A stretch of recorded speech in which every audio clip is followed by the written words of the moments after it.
네, 황희 이야기를 해볼까 합니다.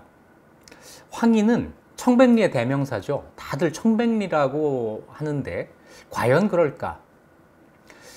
황희가 청백리다 아니다를 따지려고 하는 문제가 아니라 우리가 과거에 어떤 사람을 평가할 때 황희는 청백리다라고 평가를 하는 거잖아요. 이런 평가가 어떻게 해서 나온 것일까 하는 그 평가의 과정을 살펴보려는 데 목적이 있는 겁니다. 이 사람에 대한 평가는 정말 어려운 거거든요. 여러분 혹시 옛날에 누구는 어떤 사람이야 이렇게 한마디로 평가를 하시나요? 많이 하시죠? 그런데 말이에요. 그 평가가 그 사람의 몇 살적 모습에 대한 평가입니까? 젊을 때와 나이 든 다음에 그 사람이 달라질 수 있지 않습니까? 자, 그랬을 때 우리는 그 사람의 어떤 시점을 기준으로 평가를 하는 걸까요? 또 한 가지, 황희가 청백리라고 하는 것이 어떤 근거를 가지고 내려진 평가일까요? 자, 이 점에 주의해 가면서 오늘은 황희 이야기를 해보겠습니다. 황희 이야기를 하기 전에 먼저 살펴볼 사람이 있습니다. 조말생이라는 사람인데요. 황희도 조말생도 태종대에 주로 활동을 했고 세종대에까지도 관직에 있었던 사람입니다. 두 사람이 친했는지는 모르지만 서로 잘 알던 사람이었어요. 이 조말생 이야기를 먼저 해보도록 하죠. 조말생은 태종이 즉위한 다음 해에 처음으로 실시된 과거에서 장원급제를 한 사람입니다. 그래서 태종이 조말생을 굉장히 아꼈어요.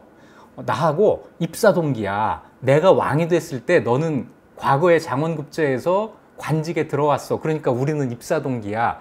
이렇게 이야기를 하는 거죠. 좀 격이 맞지 않는다고요? 아니에요. 실제로 요즘도 그런 일이 있습니다. 제가 근무하는 서울시립대학교에 처음 부임한 것이 1997년 9월이었거든요. 1998년 3월 달에 들어온 학생들, 흔히 98학번이라고 하는 그 친구들을 저는 입사동기라고 해요. 저는 교수로 들어갔고 그 학생들은 학생으로 들어왔는데 같은 데서 같이 만났으니까 입사동기 맞잖아요? 얘들아, 내가 니들을 입사동기로 생각한다. 잘 기억해줘. 태종도 조말생을 그렇게 생각을 했어요. 그리고 조말생은 정말 명민한 사람이었습니다. 일을 참 잘했어요. 태종은 일 잘하는 관리들을 좋아했거든요. 조금 도덕의 하자가 있더라도 좀 그 사람이 좀 청렴하거나 뭐 이러지 않더라도 일 잘하는 사람을 태종은 좋아했어요. 이런 리더도 있는 겁니다. 착한 사람보다 일 잘하는 사람이 더 좋은 직원일 수 있는 거잖아요. 자, 태종의 신임을 받아가지고 태종대에 승승장구합니다. 그런데 문제는 뭐였죠? 유능한데 좀 부패했어요. 뇌물을 받았습니다. 이 뇌물을 받은 것이 이제 태종이 왕위에서 물러나고 또 태종이 세상을 떠난 다음에 터지게 되는 거죠. 그게 김도련 뇌물 사건이라고 하는 건데, 김도련 뇌물 사건은 지난 청년세종편에서 한번 이야기를 했으니까 자세한 이야기는 생략하기로 하고요. 그 결과만 다시 한번 되짚어 보겠습니다. 자, 김도련으로부터 뇌물을 받아서 조말생을 처벌해야 된다고 하는 이런 이야기가 막 나와요. 이런 이야기를 주로 하는 곳은 사헌부죠. 사헌부가 관리의 불법을 다스리는 곳이니까요. 사헌부에서 세종에게 이렇게 보고를 합니다. 조말생이 임금의 은혜를 지나치게 입어서 관직이 재상에까지 오르고 오랫동안 정권을 잡아서 부귀가 이미 극에 달했는데 의리를 돌보지 않고 재물을 탐하는데 끝이 없어서 토지를 많이 차지하고 뇌물로 관직을 팔고 양민을 억압해서 노비로 만들고 못하는 일이 없었습니다.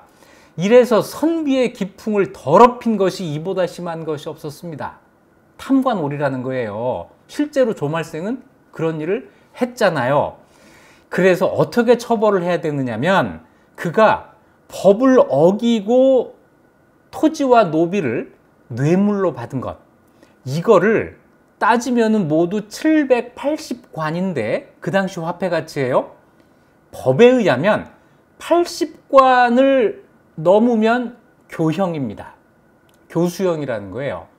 780관이니까 교형의 기준보다 거의 10배가 되잖아요. 그러니까 사원부에서는 당연히 조말생을 교형에 처해야 됩니다. 법대로 하소서, 이게 사원부의 주장이었어요. 그런데 세종은 이 말을 받아들이지 않습니다. 먼 지방으로, 멀다는 게 어디냐면 평산이에요. 여기로 유배하고 작물 780관을 압수하는 걸로 처벌을 끝냅니다. 아니 되옵니다가 빗발쳐요. 법대로 해야 됩니다. 교형에 처해야 됩니다. 빗발치는데 세종이 다 거부해요. 이게 세종 8년 5월 달의 일입니다. 자, 이래서 조말생을 비롯한 9세대죠. 조말생과 같이 뇌물을 먹고 했던 사람들을 전부 몰아내고 세종 9년 1월부터 좌의정의 황희, 우의정의 맹사성, 청렴하다고 우리가 알고 있는 두 사람을 좌의정, 우의정 양날개로 삼아서 세종의 친정체계를 만들어 나가는 거죠. 이래서 세종은 전화위복이라고 했죠. 뭐냐면 정말 울고 싶은데 누가 뺨 때려준 거예요. 왕에 처음 오른 20대 초반의 젊은이가 앞에 노인들이 막 다 있는 이런 분위기에서 내가 이 사람들과 정치를 어떻게 하지? 이런 고민을 하고 있을 때 자기들이 문제를 일으켜서 전부 사라져 준 겁니다. 그러면서 이제 내 마음에 맞는 사람들과 조정을 꾸려서 내가 하고 싶은 정치를 할 거야. 이게 이제 친정체제죠. 자, 그런데 조말생 이야기가 여기서 끝나지가 않아요. 세종 8년에 유배를 보냈는데 세종 10년에 세종이 갑자기 조말생이 어디 갔느냐? 지금 유배 중입니다. 불러 올려라. 이런 거예요. 그래서 유배 중이던 조말생이 불과 2년 만에 다시 불려 올려지고 그로부터 2년 뒤에는 직접, 요거는 이제 관리로서의 자격증인데 이거를 다시 받습니다. 그러니까 관직에 다시 오를 수 있는 길이 열린 거죠. 이것 때문에 대간, 그러니까 사헌부 관리들, 사간원 관리들이 전부 반대를 해요. 반대를 하다가 왕이 이 말을 안 들어주니까 집단 사퇴를 합니다. 우리 그러면 일 안 합니다. 그래서 출근도 안 하고 이거 뭐라고 해요? 파업을 한 거예요. 그래도 세종이 이 말을 안 들어줘요. 조말생 하나를 위해서 세종이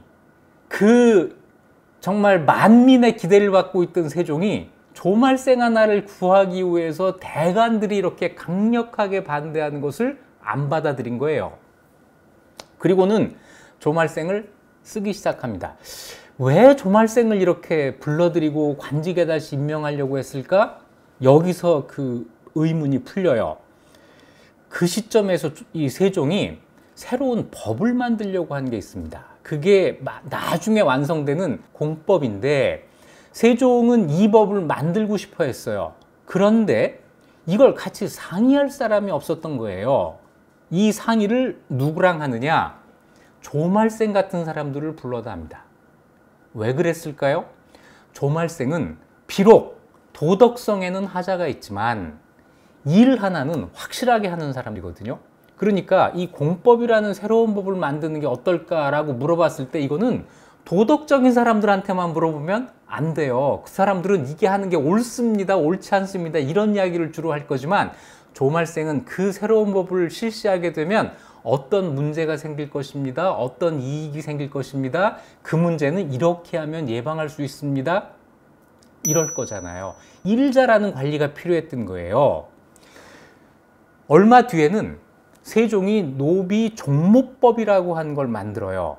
이 노비 얘기는 다음에 따로 모아서 한 번에 다시 할 텐데 어머니와 아버지의 신분이 다를 때 거기에서 태어난 아이의 신분을 어떻게 정할 것이냐는 문제에서 노비 종모법이라고 하는 것은 어머니의 신분을 따른다라는 거고, 그럼 반대로 노비 종부법이라는 게 있겠죠. 아버지의 신분을 따른다라는 게 있을 텐데 태종 때 노비 종부법을 만들었었는데 세종이 이걸 노비 종모법으로 바꾸면서 역시 조말생을 부릅니다.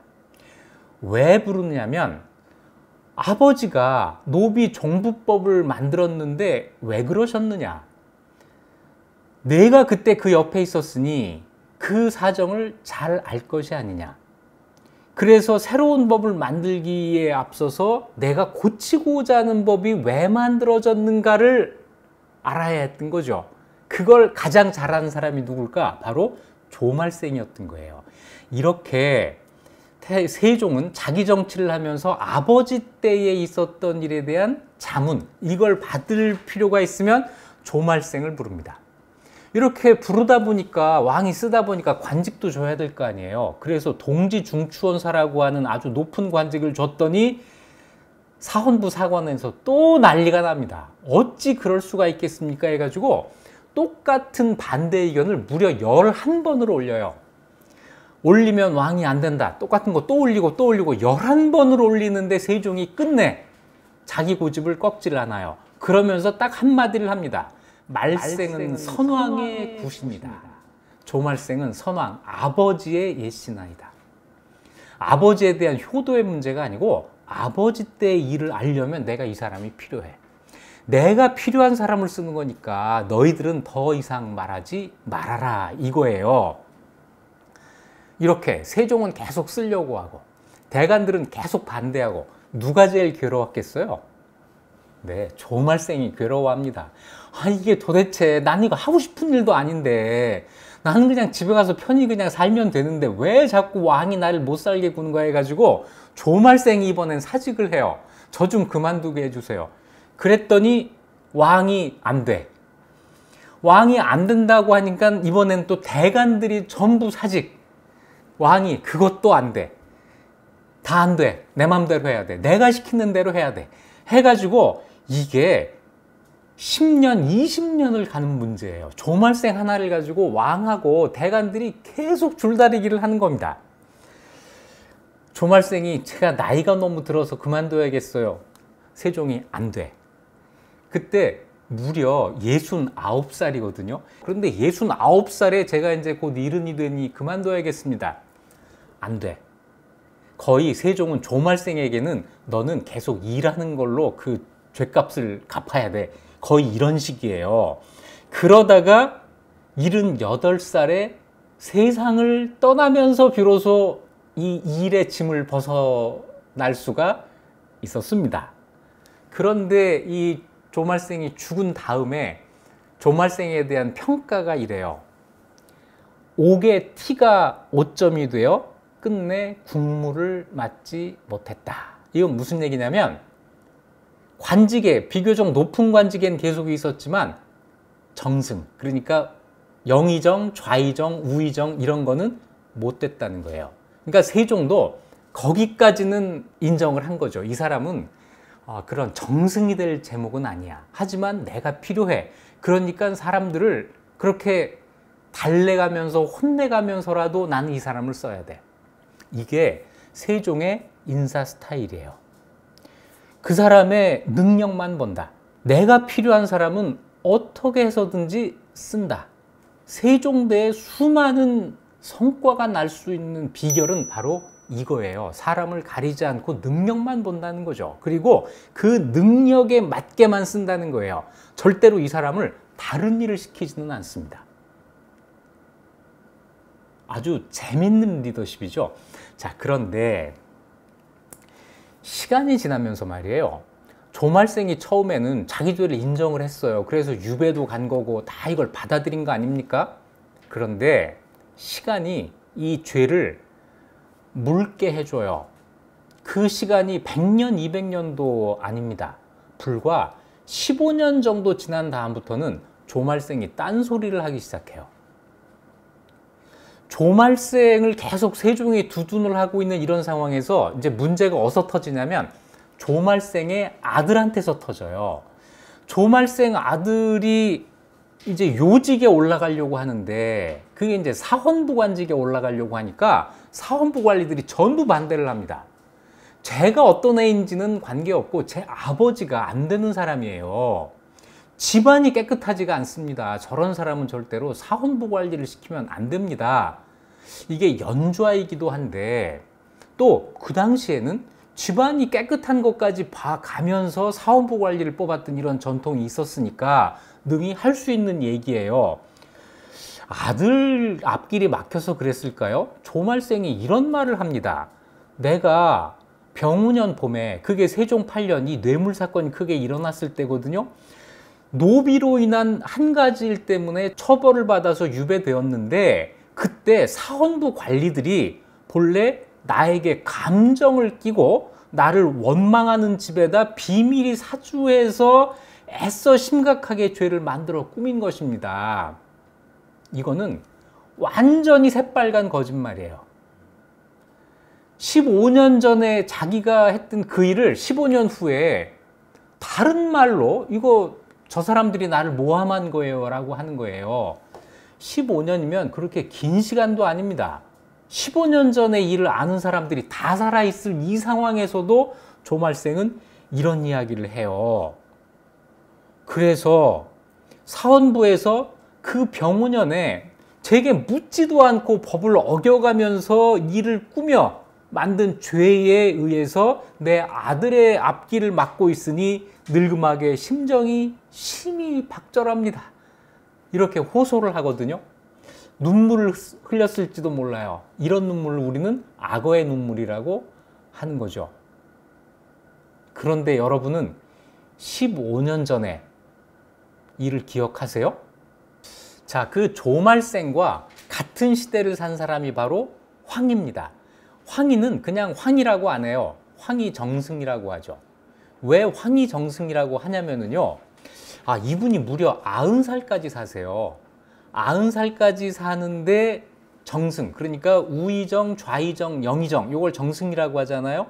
요 세 관직에 있었던 시간이 무려 25년입니다. 그래서 황희는 그냥 정승이에요. 대학가에 그런 분들이 있어요. 직업이 총장인 분. 총장을 너무 오래 하고 이 학교 총장 했다가 저 학교 총장 했다 해가지고 그냥 아무개 총장으로 그냥 불리는 분들이 있는데, 황희가 정말 정승으로 불려요. 황희는 무려 공민왕 때 태어난 사람입니다. 공민왕, 고려 말 공민왕 때 태어났고 과거에 급제한 게 창왕 때예요.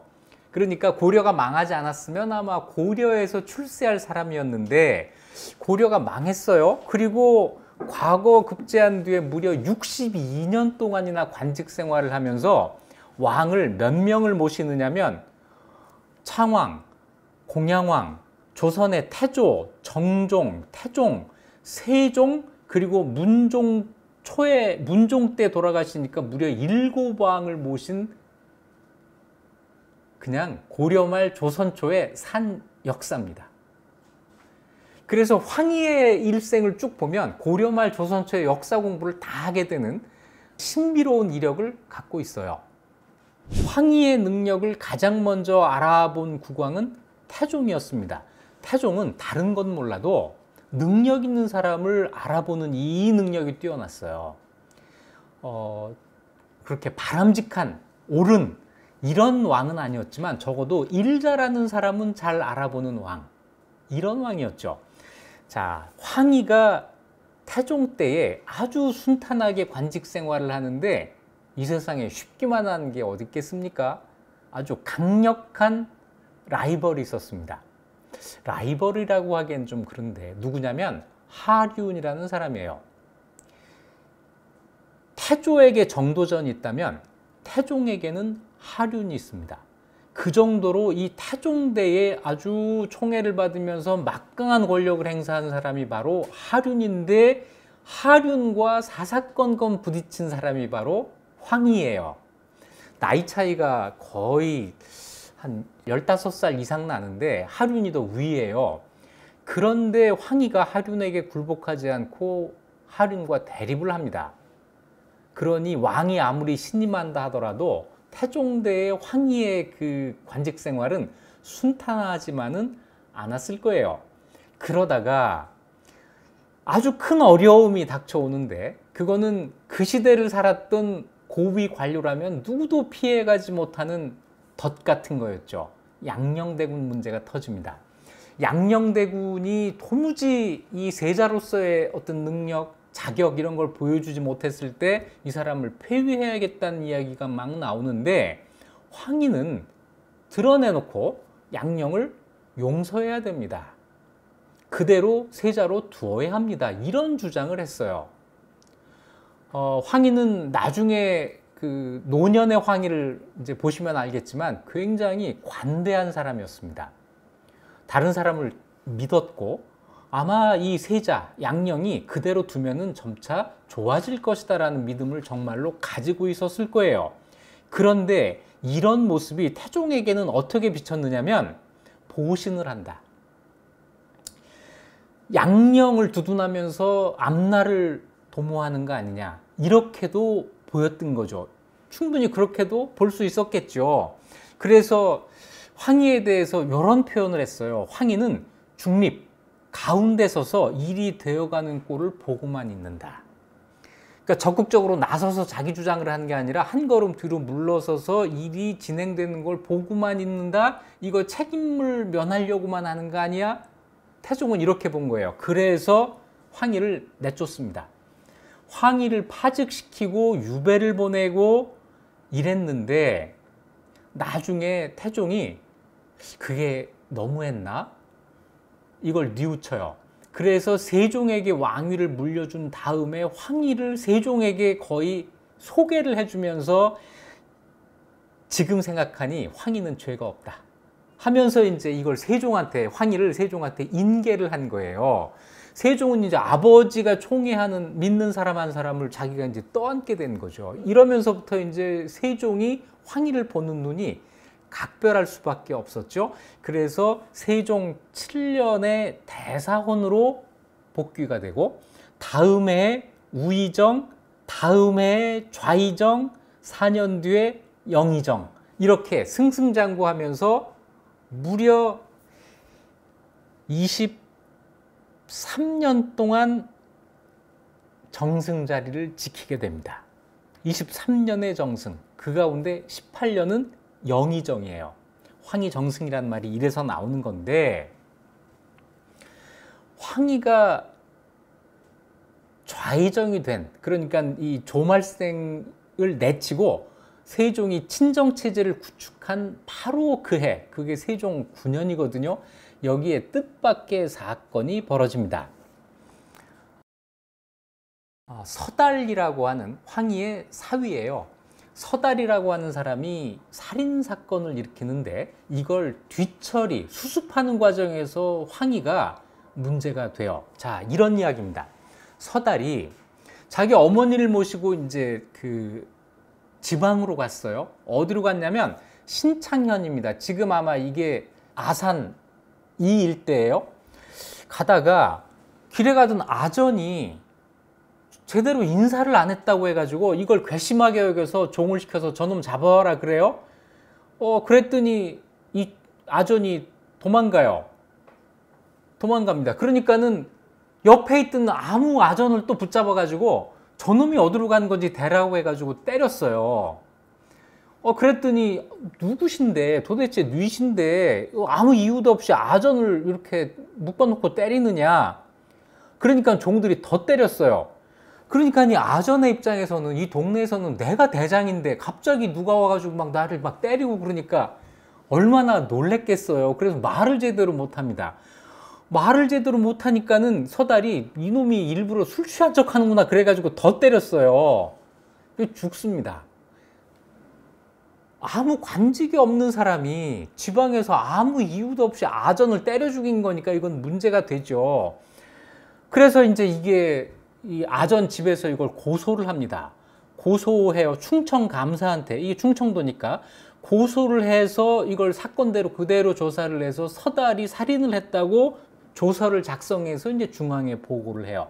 여기까지는 그냥 순조롭게 쭉 간 거잖아요. 근데 그때 황희가 마침 복귀를 해가지고 찬성으로 있을 때예요. 그러니까 아직 좌의정이 되기 전이죠. 찬성으로 있을 때 이 사실을 알아요. 황희가 이 사실을 알고는 이거 내 사위가 이런 일을 당하다니 그러면 안 되지 해가지고 이걸 어떻게 수습하면 되지? 그러면서 이제 알만한 사람을 이제 찾는 겁니다. 찾았더니 바로 맹사정이 그 동네 사람인 거예요. 지금 그 맹시행단이라고 해가지고 맹시행단 지금 거기 있단 말이에요. 맹사성 고향이 그 동네예요.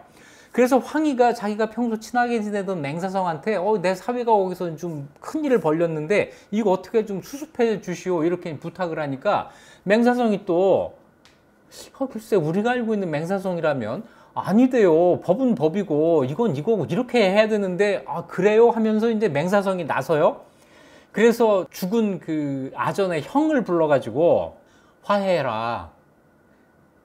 살인을 했는데 화해해라. 그러면서 하는 말이 뭐냐면 우리 신창골의 이름이 나쁘게 나면 안 되잖아. 이거 동네 창피한 일이야. 이래가면서 화해를 종용해요. 여기서 그친 게 아니라 서달의 매형이 또 바로 옆에 대흥, 지금 이제 예산일거려 바로 대흥의 현감이었어요. 이 사람이 또 동네 그 주변의 지방관들을 소집을 해가지고 이런 일이 벌어졌는데 이걸 어떻게 좀 소문 안 나게 어떻게 좀 해봅시다. 이래가지고 이 화해한다고 하는 이런 문서를 받아내요. 이 문서를 가지고 다시 조사를 하게 하는데 먼저 번 조사 결과를 뒤집어서 서달이 때린 게 아니라 서달의 종이 때려서 이 아전이 죽었다. 이렇게 꾸민 거예요. 이래서 이제 지방에서는 충청도가 시끄러운 거죠. 이렇게 다 해가지고 서달 풀어주기로 하고 다 됐는데 이게 문제가 서울로 올라가서 보고되다가 왕의 귀에 들어간 겁니다. 세종이 이 사실을 알게 돼요. 이 사실을 안 그때가 바로 몇 달 전에 황희를 좌의정, 맹사성을 우의정으로 삼아놓은 그때인데 두 사람이 다 여기에 연루가 됐던 거예요. 아마 세종은 기함을 했을 겁니다. 조말생 쫓아내고 모처럼 내가 맘에 맞는 두 정승하고 정치를 하려고 했는데 이 두 정승이 똑같이 살인사건을 무마하는 일을 공모하고 있었던 거예요. 그래서 이거 다시 조사해라 해가지고 의금부에 내려서 다시 조사를 하게 하고 황희하고 맹사성은 파직을 시킵니다. 이런 일이 한번 있었어요. 그런데 세종이 누굽니까? 두 사람을 파직시키고 보름 만에 다시 복직을 시켜서 좌의정, 우의정을 삼고 이 양날개가 앞으로 계속 쭉 나가게 되는데 서달 살인사건을 무마하려고 했다고 하는 것은 어쨌건 황희나 맹사성 두 사람한테는 커다란 오점으로 남을 수밖에 없었겠죠. 자, 어쨌거나 그 이후로 황희는 좌의정, 영의정으로 세종의 정치를 계속 보필하면서 거의 세종대 거의 전체에 걸쳐서 정승으로 활동을 하는데요. 자, 이제 오늘 할 얘기는 뭐죠? 이 황희에 대한 평가의 문제죠. 자, 황희에 대한 평가. 어떤 자료를 가지고 할까요? 우리 중에 살아있는 황희를 본 사람은 아무도 없지 않습니까? 그렇죠. 당연히 자료를 가지고 평가를 하는 거예요. 어떤 자료를 가지고 평가를 하는 걸까요? 한번 말씀드렸죠. 역사학은 자료를 가지고 하는 학문이에요. 자료를 찾는 게 먼저겠죠. 여러 자료가 있을 때 그 다음은 뭘 해야 되는 거죠? 어떤 자료가 더 신빙성이 더 있는지, 어떤 자료는 믿지 못할 자료인지 이걸 또 판단을 해야 되는데 오늘 이 황희를 평가하는 데 사용한 자료로 먼저 제시할 수 있는 것은 당연히 실록입니다. 조선왕조의 실록. 자, 그 실록에서 황희를 어떻게 평가하고 있는지 한번 보도록 하겠습니다. 실록 자료를 이용하려니까 실록 자료가 어떻게 만들어지는지 정도는 좀 알아야 되겠죠? 실록 자료는요, 그 왕이 살아있을 때 만드는 게 아니에요. 다시 얘기해서 세종실록 그러면 세종이 세상을 떠난 다음에 만들기 시작하는 겁니다. 그때 춘추관이라고 하는 관청에서 실록청이라고 하는 요즘 말로 하면 TF를 구성하는 거예요. 세종의 실록을 편찬하기 위한 실록청, 실록 TF 이걸 만드는 거예요. 그래서 여기에서 이제 사료를 수집을 하는데 사료 가운데 가장 중요한 사료는 뭐냐면 세종대의 사관으로 일했던 사람들이 가지고 있는 개인 메모입니다. 왜 가끔 정치적으로 그 개인의 수첩이 문제가 될 때가 있잖아요. 그런데 조선시대에는 사관들은 모두 이 수첩을 쓰게 돼 있었어요. 이걸 이제 사초라고 부르는 건데 우리 사극 같은 거 보면은 저쪽 그 방 끝에서 누군가 앉아가지고 뭘 계속 쓰잖아요. 속기록입니다. 계속 써요. 이 쓰는 사람이 사관이에요. 이 사관은 임금이 어지간한 곳에 가는 게 아니라면 꼭 옆에 붙어 있어요. 그래서 사관이 쓴 이 기록을 사초라고 하는데, 이 사초는 어디에다 보관을 하느냐? 자기 집에 보관을 합니다. 그러면 사관으로 있다가 물러난 사람은 어떻게 하죠? 계속 그걸 가지고 있어요. 집에서 그걸 가지고 있습니다. 그래서 세종 때 사관 지낸 사람들 다 모여 그러면 이제 다 자기가 갖고 있는 그 사초를 가지고 오는 거예요. 이것만 가지고 쓰면 안 되겠죠. 이거는 개인의 생각이 많이 들어가는 거니까. 이게 있고, 또 한 가지는 뭐가 있냐면 춘추관에서 가지고 있는 공식 기록이 있습니다. 이걸 시정기라고 하는데, 이거를 다 모으는 거예요. 이거는 공식 기록이기 때문에 사관의 개인적인 생각이 많이 들어가 있지 않다고 하는 장점이 있어요. 사관의 그 사초는 즉시 쓴 것이라고 하는 장점이 있어요. 이 두 가지를 모아서 편찬을 합니다. 왕의 재위 기간이 길면은 몇 년씩 잘라서 사람들을 투입하고, 짧으면은 뭐 하나로 하기도 하고. 자, 이래서 시정기와 사초를 가지고 쭉 한번 책을 만들어요. 이게 실록의 초본인데 이걸 초초라고 하고, 이걸 이제 다 모여가지고 한번 윤독을 하는 거예요. 그래서 중초라는 게 만들어지고, 이걸 다시 또 엄선해서 정초라는 게 만들어지는, 이런 아주 엄밀한 단계를 거치게 돼 있습니다. 세종실록도 그렇게 만들어요. 세종이 세상을 떠나고 바로 만들지를 못했고, 그때는 특별한 사정이 있었어요. 그때는 고려사 편찬이라고 하는 이 춘추관의 고유한 업무인데, 이것 때문에 조금 뒤로 밀립니다. 문종 2년 2월 달에 시작을 하는데, 그때 이 책임을 맡은 사람들이 우리가 다 알만한 사람들입니다. 황보인, 김종서, 정인지. 다 아시죠? 이 세 사람이 총재관이라고 해서 책임을 맡고, 여기에 이제 투입된 실록 편찬에 참여한 사람들 중에는 박팽년, 하위지, 성삼문, 신숙주, 그렇죠? 집현전에 있던 사람들이 이 실록을 편찬하러 참여를 하게 돼요. 자, 그런데 황희에 대한 일이 세종실록에 들어가야 되는데, 세종 때 활동했던 사관 가운데 이호문이라는 사람이 있습니다. 이름이 재밌어요. 좋아할 호자에 물을 문자. 뭔가 질문하기를 굉장히 좋아한 이런 사람이었던 것 같아요. 또는 질문하기를 좀 좋아하기를 바라는 아버지의 그 희망이 담긴 그런 이름이에요. 이호문이 쓴 세종실록에 황희에 대한 기록이 있습니다. 이렇게 돼 있어요. 황희는 판강릉부사 황군서의 얼자이다. 얼자라는 건 뭐냐면, 여러분 설이라는 말 아시죠? 설. 설은 서와 얼 두 개를 합친 말입니다. 서자와 얼자를 합쳐서 설이라고 하는 건데, 어머니가 정실 부인이 아니라, 정처가 아니라 첩인 경우에 그 소생들이 설이 되는 겁니다.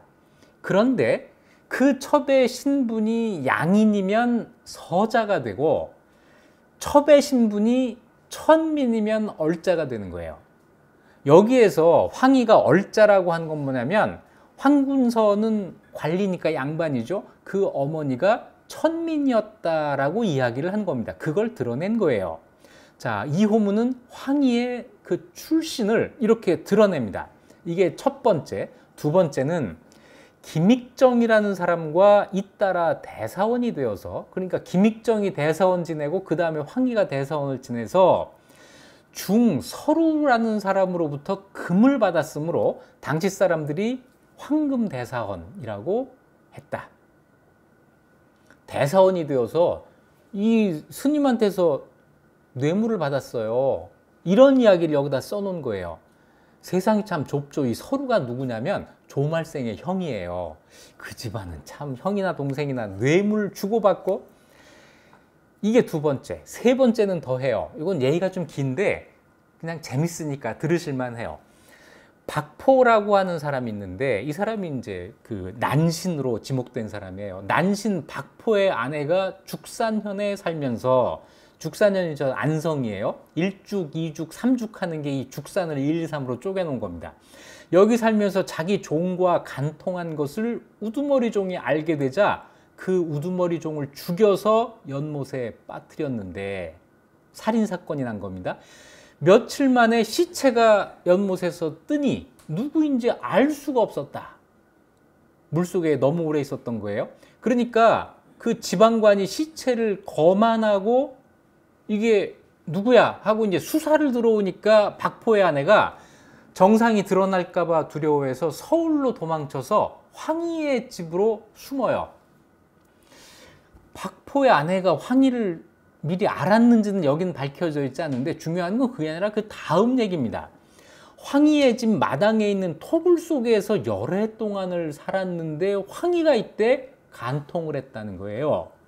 그리고 박포의 아내는 이 일이 무사히 끝나자 돌아갔다. 그래서 황희가 이런 범죄자를 집에 숨기는 것도 부족해서 간통까지 했다라고 하는 이야기를 여기 써놓은 겁니다. 이게 세 번째.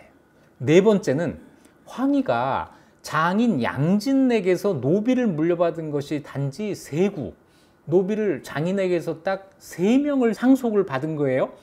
그리고 아버지에게서 물려받은 것도 많지가 않은데 집안에서 부리는 자와 농막에 흩어져 사는 노비가 많다는 거죠. 아니 물려받은 재산이 없는 관리가 도대체 어디서 이렇게 많은 노비가 생긴 거냐, 이거 필시 뇌물로 받은 거야 라는 이야기를 이호문이 하고 있는 거죠. 이게 네 번째예요. 또 하나 있습니다. 정권을 잡은 여러 해 동안에 매관매직하고 형옥을 팔았다. 형옥을 판다는 건 뭐냐면 재판에 개입해서 돈을 받았다는 얘기예요. 이렇게 나쁜 짓을 하면서도 사람들과 이의를 의논하거나 혹은 국왕이 묻는 말에 대답할 때에는 언사가 온화하고 단아하고 의논한 것이 다 사리에 맞고 조금도 틀리거나 잘못된 것이 없었으므로 임금에게 소중하게 여겨졌다. 하지만 마음씀이 바르지 않고 자기에게 거슬리는 자가 있으면 몰래 중상하였다. 이게 이호문이라고 하는 사관이 세종실록을 편찬할 때 들고 온 사초에 있었던 거예요.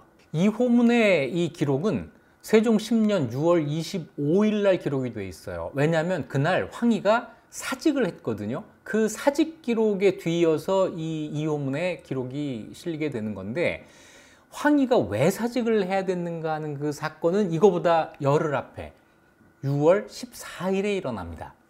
임진현에 동파역이라고 하는 역이 있고 여기에 향리가 있었어요. 역에서 일하는 향리니까 영리라고 부르는데 박용이라는 사람입니다. 그런데 이 박용이라고 하는 이 영리가 재산이 많았어요. 특히 말이 많아가지고 좋은 말이 많아서 이걸 권세가들에게 뇌물을 주고 그걸 믿고 웬만한 관리들은 하찮게 보고 능욕하고, 이게 이 사람의 문제였던 거죠. 자, 이게 어떤 조련이라고 하는 관리가 지나가다가 박용한테 맞아요. 영리가 관리를 때린다는 것은 있을 수 없는 일이에요. 근데 태어나게 두들겨 패놓고는 서울에 나 아는 재상 많아 이런 거예요. 할 테면 해봐, 고발하려면 해봐, 나 아는 사람 많아. 그러니까 이제 이거를 얻어맞은 조련이 사또한테 들고 가죠. 그랬더니 임진현감이 박용은 나도 좀 무서워요 이러는 거예요. 그러면서 박용한테 뭐라고 하냐면, 야, 내가 그냥 풀어줄 수는 없고 네가 서울에 세도가의 편지를 받아오면 내가 이 죄를 면제해 줄게 이런 거예요. 그랬더니 정말 박용의 아내가 이 세도가의 편지를 받아와요. 이 사람을 처벌하지 말라고 하는 그런 편지였겠죠. 어떻게 이걸 받아왔냐. 그래서 그 박용의 아들을 데려다가 물어본 거예요. 이거 어떻게 받은 거냐. 그랬더니 아버지가 좌의정 황희한테 말 한 피를 선물로 드리고 잔치를 베풀어서 대접을 한 다음에 이 편지를 받아온 거예요. 이렇게 이야기를 한 거예요. 그냥 다 알 사람 다 알라고 한 거예요. 그러니까 이제 본부에 사헌부에서 이걸 가만히 있을 수가 없죠. 황희를 탄핵합니다. 황희가 이러이러해 가지고 저런 그 아래 것들한테까지 말이지 이렇게 영향력을 행사하고 압력을 넣었어요. 이 사헌부에 정말 이 복창이 터지는 일인데 왕이 처벌하지 말라는 거예요. 이거 거론하지 마라 이런 거예요. 이 조말생 때하고 똑같은 일을 세종이 또 한 겁니다. 이 사람 문제 있는 건 나도 아는데 나한테 필요해. 이 문제 삼지 마. 그러니까 황희가 딱 보니까 이게 사헌부에 계속 있다가는 불리할 것 같단 말이에요. 그래서 황희가 직접 글을 올려가지고 내 사건을 의금부로 이관해달라고 요구를 해요. 의금부는 사헌부하고 좀 다른데니까. 그래놓고 박천기가 의금부에 가서 뭐라고 하느냐면 내가 사헌부에서 조사받을 때 황희한테 말 주고 잔치 베풀어서 편지를 받아왔다고 하는 거는 강요에 의한 거짓 증언이었다. 이런 이야기를 해요. 그러면서 사헌부 관리들이 처벌을 당하는 일이 생깁니다. 정말 법도가 물구나무 서기를 한 거죠. 이래놓고는 이제 황희가 딱 이제 밑그림을 딱 그린 거잖아요. 그래놓고 사직을 해요. 제가 부덕하여 어쩌고 이랬겠죠? 그러니까 왕이 말려요. 왕이 말리면서 이 세종이 말리면서 한 얘기가 뭐냐면 경은 세상을 다스려 이끌 만한 재주와 실제 쓸 수 있는 학문을 지니고 있다.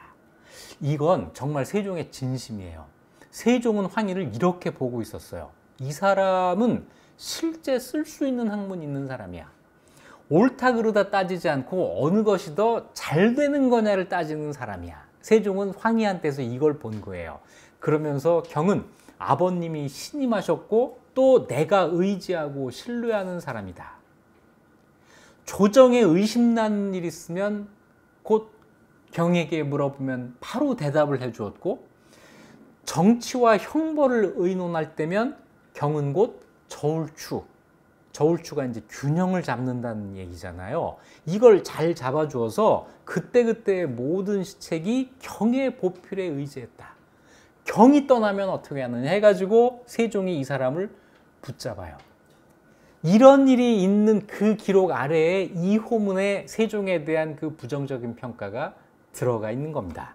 자, 이래서 이제 세종대가 끝나고 세종 돌아가신 다음에 실록을 편찬하는데 이 호문의 이 사초가 문제가 됩니다.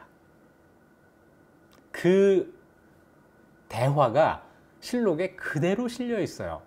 자, 이렇게 돼 있습니다. 정인지가 황희하고 친했던 모양이죠. 이 호문의 그 사초를 보고 말하는 거예요. 이 호문의 사초를 보고 이건 내가 못 들어본 말이야. 이렇게 이 사관이 감정에 지나치고 근거가 없는 것 같다. 이거 우리 의논을 좀 해봐야겠다. 이러고 나온 거예요. 원래는 이러면 안 되는 겁니다. 사관이 쓴 그 사초는 그대로 실록에 실어야 돼요. 그런데 막 너무 하잖아요. 그러니까 정인지가 딱 스톱을 시킨 거예요. 그래 놓고 황보인, 김종서 이런 사람들 다 모아가지고 1번, 2번, 3번, 4번, 5번 하나씩 조목조목 의논을 합니다. 정인지가 이렇게 말을 꺼내요. 이 호문이 말하는데 황희는 황군서의 얼자다 라고 했는데 일찍 그런 말이 있었다. 나도 그런 얘기 들었어. 황희 스스로도 나는 정실 아들이 아니다 라고 이야기를 한 적이 있다는 거예요. 그러니까 첫째, 둘째, 셋째, 넷째, 다섯째 중에 첫째 얼자라는 얘기는 이거는 맞는 얘기인데 그러나 그 밖의 일들은 전에 듣지 못했다. 이렇게 얘기를 해요. 그러니까 이제 허후라고 하는 사람이 그 말을 받습니다. 9명이 모여 있었나 봐요. 우리 9사람이 다 못 들었는데 어떻게 이 호문은 혼자 이걸 들을 수가 있었을까요? 그러니까 이 호문을 바보를 만들고 있는 거예요. 또는 나쁜 사람을 만들고 있는 겁니다. 내 선인 돌아가신 아버지께서 늘 황희정승을 칭찬하고 존경하셨습니다. 사람됨이 아주 도량이 넓고 기쁨과 성냄, 희노를 얼굴에 나타내지 않았고 수상이 된 지 30년 동안 탐호하다, 부패하다는 말이 없었는데 어떻게 남들 몰래 사람을 중상하고 관직을 팔아먹고 옥사에 뇌물을 받고 재산이 거만이나 되었겠습니까? 간혹 가다가 친구들의 부탁을 받아서 뭘 한 일은 좀 있을 것 같고 그 자녀들이 좀 올바르지 않다는 거는 세상이 다 아는 일이니 그거는 어쩔 수 없다 하더라도 그건 자식 일이 어떻게 이게 황희하고 관계되는 일이겠습니까? 얼자라는 거 하나 빼고 나머지 4개는 이거 근거 없는 일입니다. 어떻게 우리는 다 모르는데 이호문은 혼자 알고 그걸 썼겠습니까? 자, 이렇게 호응을 한 거죠. 맞장구를 친 거예요. 그러면서 이호문이 본래 노비가 없었고 장인한테서 받은 것도 겨우 한두 명이었는데 자신이 부리는 자는 그 수도 알 수 없다 이렇게 이야기를 했는데 내 생각에는 안 그런 것 같습니다. 그 부인 양씨는 원래 세족, 잘 사는 집안 딸이었으니까 노비가 없었다라고 하는 것은 이거는 망언이고 그러니까 노비가 없을 리가 없다는 거예요. 부인한테서 온 노비가 있을 수가 있는 거고 황희의 자녀가 노비를 부리는 걸 사람들이 모두 아는데 어찌 그 수를 알지 못한다고 합니까? 요거는 이제 살짝 말꼬리를 잡은 거예요. 이호문은 수도 알 수 없을 만큼 많다 이렇게 이야기를 했는데 갑자기 야구를 어떻게 수를 모른다고 하냐. 말꼬리 잡기 신공역이 나온 겁니다. 그리고 두 번째 거, 김익정과 황희가 연달아 대사원이 돼서 중서루에게서 금을 받아서 황금대사원이라고 사람들이 불렀다고 하는데 나는 그런 소리 못 들었는데요. 이런 거예요. 이 사람들이 들었다면 나도 들었어야 되는데 여기 앉아있는 사람들은 어찌 한 사람도 그 말을 듣지를 못했단 말입니까? 이호문이 이건 거짓말을 하는 겁니다. 그러고 생각해 보니까 이호문은 사람됨이 조급하고 망령되고 단정치 못하니 금일은 그 사람 말은 믿을 게 못 됩니다. 이 사초를 삭제하는 게 어떻겠습니까? 이러고 나온 거예요. 이게 어느 쪽에 서느냐에 따라서 전혀 다른 얘기가 되는 겁니다. 하지만 기억해 두셔야 될 건 뭐냐면 사관이 쓴 사초는 누구도 손댈 수 없다예요. 자, 이거를 지금 손을 대려고 하는 겁니다. 9사람이 모여서 우리가 의견 통일하면은 이거 뺄 수도 있는 거지. 자, 이렇게 되는 거예요. 김종서가 여기 또 나섭니다. 김종서는 그냥 호랑이로 끝나는 사람이 아니고요. 원래 문신이잖아요. 이 실록 편찬에도 참여를 합니다. 박포의 아내 사건, 이건 정말 심각한 문제잖아요. 근데 이거를 이제 김종서가 나서서 이제 세탁을 해주려고 하는 거예요. 박포의 아내 사건은 규문 안의 은밀한 일, 남녀 사이에 아주 은밀한 일이라서 정말 쉽게 알 수가 없다. 이거는 우리가 알 수가 없는 일이야. 그런데 어떻게 이호문이 이거를 이렇게 기정사실로 기록할 수가 있느냐. 믿을 수 없다. 또 한 가지, 그 밖의 일들은 당연히 사람들의 이목에 전파되어서 다 알 수가 있는, 그래서 숨길 수가 없는 그런 일들인데 왜 이렇게 아는 사람이 없느냐. 같은 이야기예요. 이거 이호문이 뭔가 조작한 거야. 이런 거. 김익정이 대사원이 되어서 둘이 같이 뇌물을 받고 황금대사원이라고 했는데 김익정은 내가 잘 안다. 내 재종형이야. 그러는 거예요. 내가 그 사람을 잘 아는데 청렴함을 스스로 지키고 신용을 얻으려고 노력하는 사람이다. 너무 사람이 깐깐해서 도량이 좁다고는 할 수 있지만은 절대로 남의 뇌물을 받거나 할 사람이 아니다. 내가 보증한다. 그러는 거예요. 김익정이 그런 사람이라면 김익정이 뇌물 받았다는 이호문의 말은 거짓이 되는 거니까 따라서 황희가 뇌물을 받았다는 이야기도 거짓이 되는 이런 효과가 생기는 거죠. 그러면서 이제 예나 지금이나 마찬가지로 역사를 기록한 것을 다 믿을 수가 없다. 어떤 한 사람이 자기 감정에 따라서 이걸 쓰게 되면은 천만 세를 지나도 이게 고쳐지지가 않는 거다. 그러니 우리가 이걸 고쳐야 되겠다. 라고 이제 분위기가 막 가는 거예요. 그랬더니 정인지가 나서서 못을 박습니다. 내가 일찍이 세종의 교지를 받았는데 그때 말씀하시기를 경들은 사신이니 자세히 알고 있는 일은 고치는 것이 옳다라고 세종께서도 말씀을 하셨다는 거예요. 우리가 사신인데 근거가 없는 걸 알면서도, 이게 틀린 걸 알면서도 고치지 않는다면 이걸 어떻게 직필한다고, 곧게 쓴 거라고 할 수가 있겠느냐. 이래서 이제 분위기가 거의 이호문이 쓴 사초를 없애는 쪽으로 가요. 그런데 황보인이 나서서 그건 좀 하는 거예요. 이건 큰일이니 마땅히 중의를 채택해야 한다. 다른 사람의 의견을 더 들어보고 합시다. 그러니까 최항과 정창손 두 사람, 비교적 젊은 사람들이 이렇게 이야기를 합니다. 이건 명백한 일이니까, 황희에 대한 기록이 잘못된 게 명백하니까 삭제해도 무방하지만, 다만 삭제해도 된다는 전례를 남기게 되면 앞으로 무슨 일이 일어날지 모릅니다. 이걸 경솔히 삭제해서는 안 됩니다. 그러니까 정인지가 화가 나요. 만일 그렇게 한다면 어떻게 역사를 닦는다? 이걸 수사라고 하거든요. 이거 닦을 숫자에 딱 점을 찍고 이걸 어떻게 닦는다고 할 수가 있느냐. 그랬더니 황보인도 뒤로 물러납니다. 이와 같이 큰 일은 하나라도 불감이 있으면 마땅히 정법을 따라서 삭제하지 않는 게 옳을 것 같습니다. 이렇게 된 거예요. 그래서 이 사람들은 다 이걸 삭제하려고 했는데 원칙의 문제, 사초는 삭제하면 안 된다는 원칙에 밀려서 이 사료가 살아난 거죠. 그래서 세종 10년 6월 25일 기사에 이호문에 그 사료가 들어가게 된 거예요. 자, 우리가 황희를 평가할 때 이호문의 그 평가를 믿을 것인가 말 것인가 하는 아주 중요한 선택의 기로에 서게 되죠. 그런데 말이에요, 이걸 안 믿을 이유가 없어요. 사료가 있는데 그걸 왜 믿지 않죠? 오히려 이 사료를 삭제해야 된다고 생각하는 그 사람들이 황희와의 개인적인 인정에 끌리고 있다고 볼 수도 있는 거잖아요. 그렇죠? 세종도 비슷한 평가를 합니다. 세종은 황희에 대해서 높은 평가를 했다고 말씀드렸죠?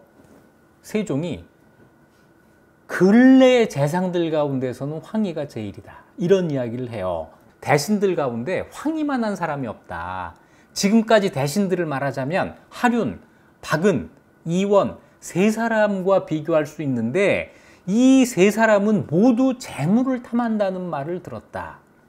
게다가 하륜은 자기 욕심을 채우기를 도모하는 신하였고, 박은은 임금의 뜻에 맞추려고만 하는 신하였고, 이원은 이익만 탐하고 의의를 모르는 신하였다. 근래의 재상들 가운데서는 황희가 제일 나아. 그래서 황희를 제일로 평가하죠. 하지만 이 세종도 황희에게 그런 사소하다면 사소하고 중대하다면 중대한 건데 이런 문제가 있다는 걸 알고 있었어요. 이거는 또 다른 사건이 있었습니다. 황희가 교화수령 박도에게 토지를 청한 적이 있었고, 그러면서 그 도의 아들을 관직에 들인 일이 있습니다.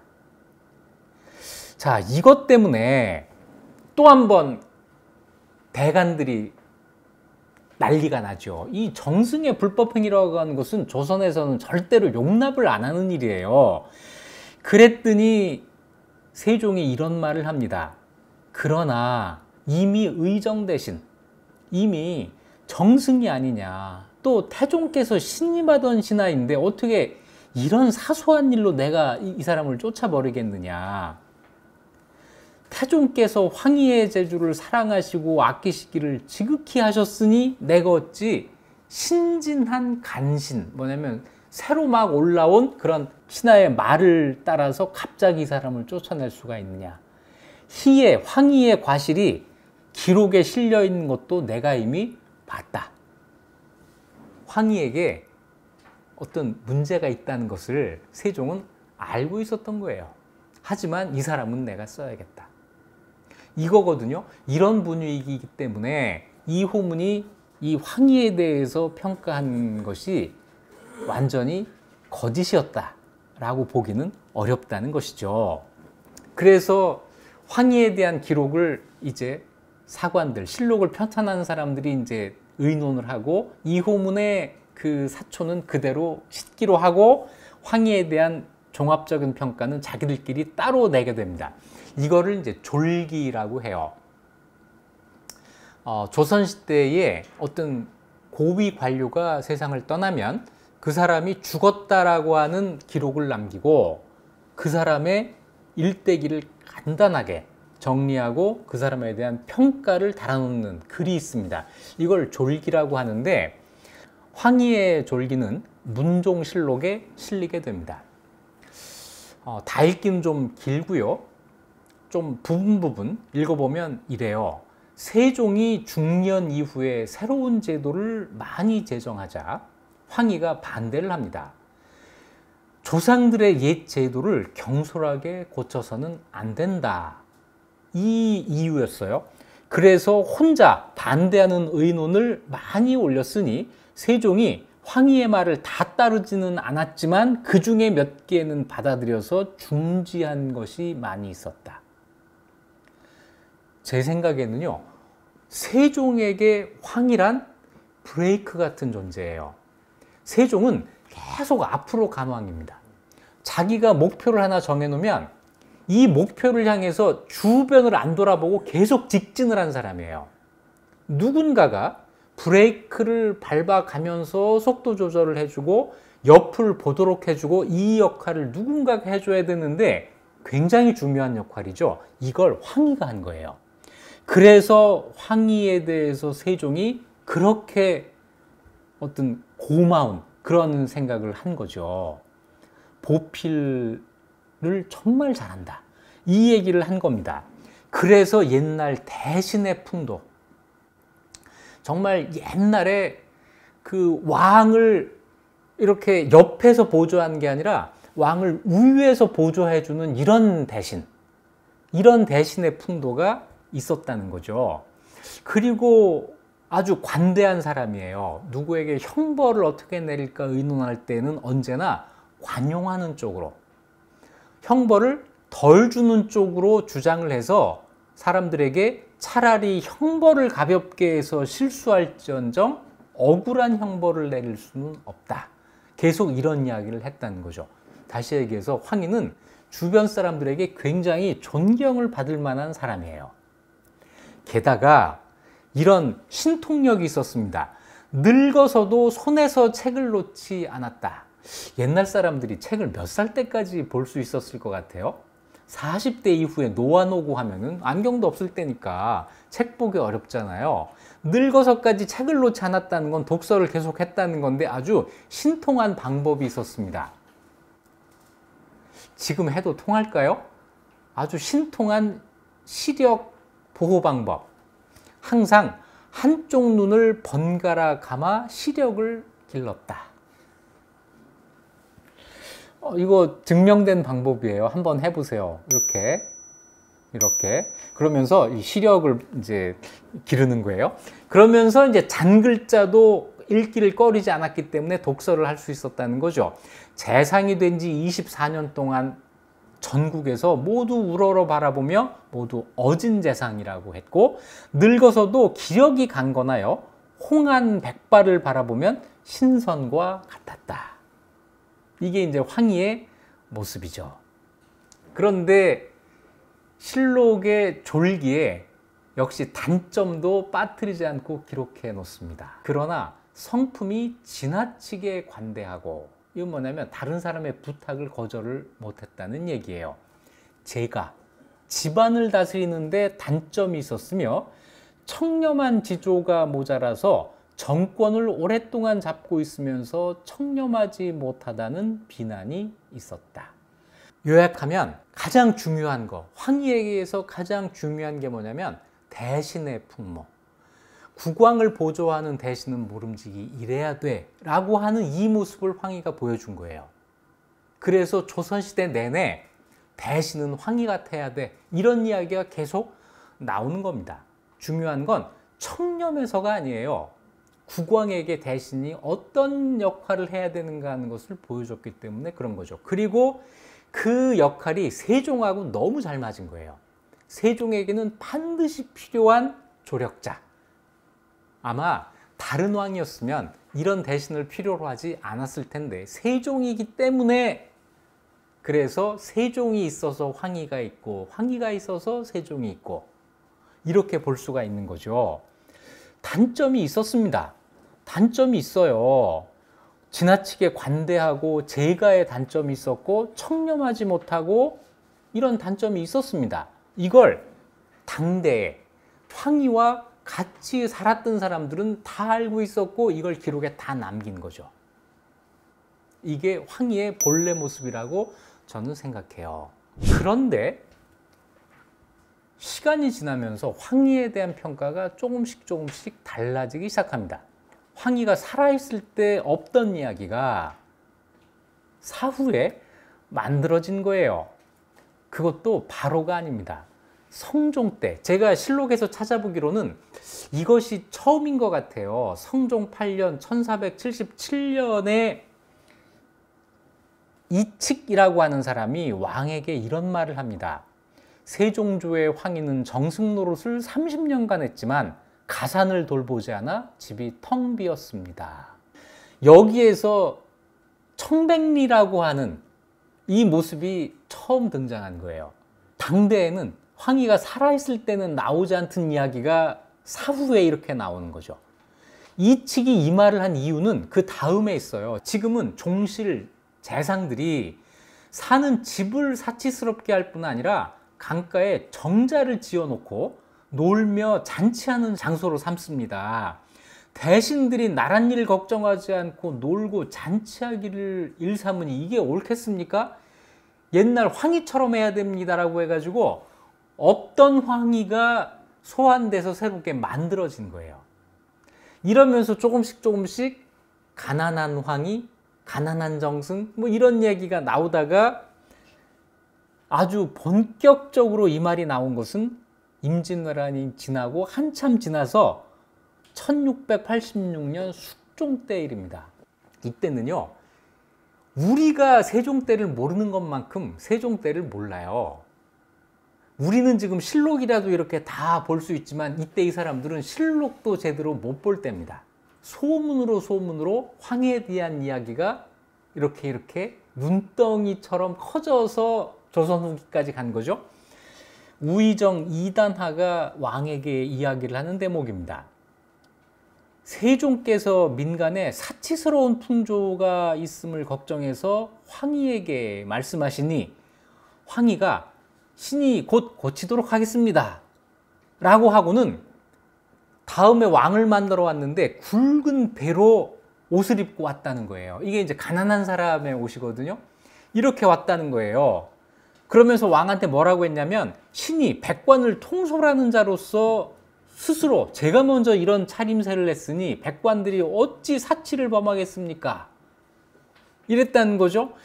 그 말을 듣고 세종대왕도 나도 그래야지 이걸 깨달아서 몸소 검약을 보인다 하는 이런 이야기가 나오는 거예요. 자, 그래서 과연 세종이 그 말을 받아들이자 한때의 사치풍조가 크게 고쳐졌다고 합니다 라고 이단하가 이야기를 하는데, 이단하도 이런 말을 하면서 이 근거가 뭐지? 이런 생각을 한 거예요. 그래서 이 말을 하기 전에 앞에 이 말을 붙입니다. 신이 또 전해오는 옛 이야기를 들으니 이런 말이 있습니다.